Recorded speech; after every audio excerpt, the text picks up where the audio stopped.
The Headless Horseman, a tale of power, betrayal, and redemption. In the heart of the sprawling village of Nyandoro, nestled deep in the rich, green savannas of Africa, there was a legend that haunted the land for centuries, the story of the Headless Horseman. To most, it was nothing more than a chilling tale told by firelight, meant to frighten children into obedience.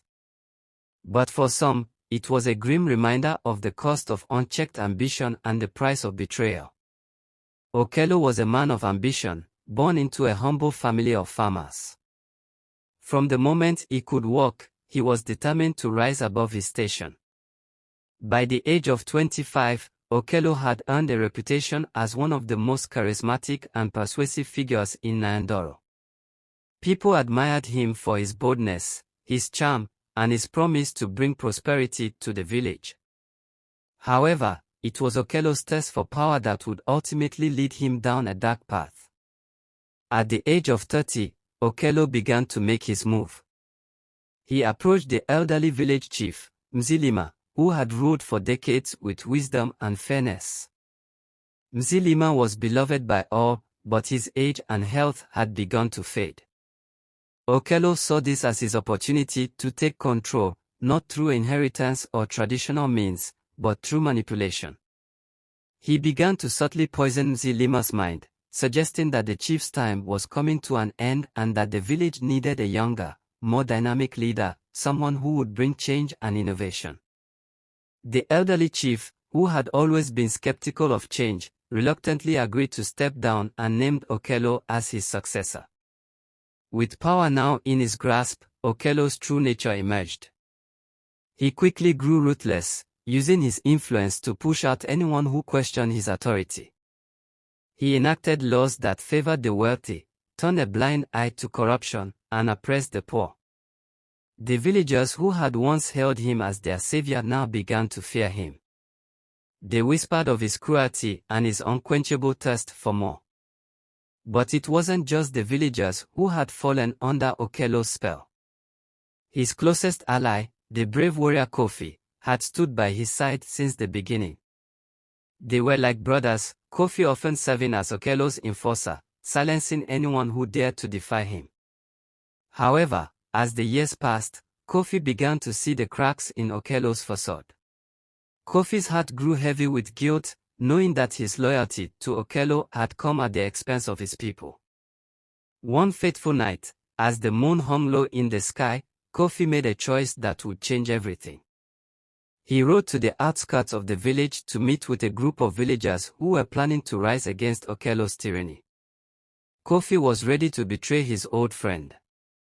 He would help them overthrow the corrupt leader. But Okello had spies everywhere. As Kofi left the meeting, he was ambushed by Okello's guards. They dragged him before Okello, who stood silently, his eyes cold with fury. Okello, who once considered Kofi his brother, now saw him as a traitor. Without a word, he ordered Kofi's execution. Kofi was beheaded under the cover of darkness. His body was left in the village square as a warning to anyone who dared oppose Okello. But there was something strange about the way Kofi's body was left. The head was missing. Some say the guards had taken it as a grim trophy. Others say it was the work of spirits. From that day forward, a dark shadow seemed to descend upon the village. Okello ruled with even greater cruelty, but the land itself seemed to rebel against him. Crops withered, animals grew sick, and a strange fog began to rise from the fields at night. It was then that the villagers began to speak of the Headless Horseman. They said that Kofi's spirit, robbed of its rightful rest, had returned to seek vengeance. At night, riders would hear the sound of hoofs thundering across the plains, followed by a ghostly figure, a headless warrior, whose mournful wail echoed across the land. Okello, too, began to feel the effects of his betrayal. He would wake in the dead of night to the sound of horses galloping outside his window. He would hear the wind whisper his name, as if it were Kofi's voice, calling him.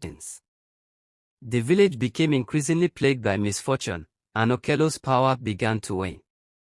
It wasn't long before the villagers, tired of living in fear, rose against Okello.